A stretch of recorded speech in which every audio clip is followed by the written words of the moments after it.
Hello, this is Kevin Gilbreth from Washworld Technical Support, and in this video we're going to talk about fault code 2 for speed controller overload. Now when speed controller overload occurs, it'll come up on your screen as shown here, where the speed controller fault is on the top row.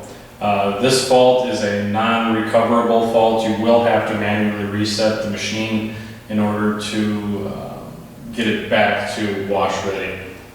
If we go to the display menu and go to wash faults and major faults, the latest fault will be number 1 on the list, and this one shows that today there's a code 2. If you push code 2, it will come up with a screenshot of the speed controllers which are inside the UCC, and it will give you some direction as far as that fault is concerned. Now we'll go into the UCC cabinet to explain further. So we're inside the UCC cabinet here, and the speed controllers are in the lower left-hand side of the cabinet. There's the 3 different speed controllers are for the 3 motors that are on the Razor machine. The first one is the carriage motor, which moves it forward and reverse. The second one is the trolley, for the trolley motor, which moves the trolley left and right, and the arch motor, which rotates the spray arch. As you can see here on our carriage speed controller, this one is showing a F007 fault. Inside the Razor manual in section 7 for troubleshooting, there is a section in there for speed controller parameters.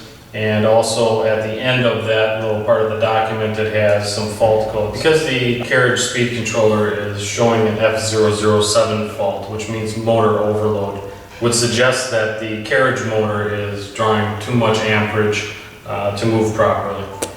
Some of the possible causes for excess motor load could be lack of greasing, belt tension, rail misalignment, and possible motor connection issues. There are a number of different faults that can come up in a speed controller overload situation. Some of the more common ones are low voltage or high voltage, which is relating to the incoming voltage to the speed controller itself.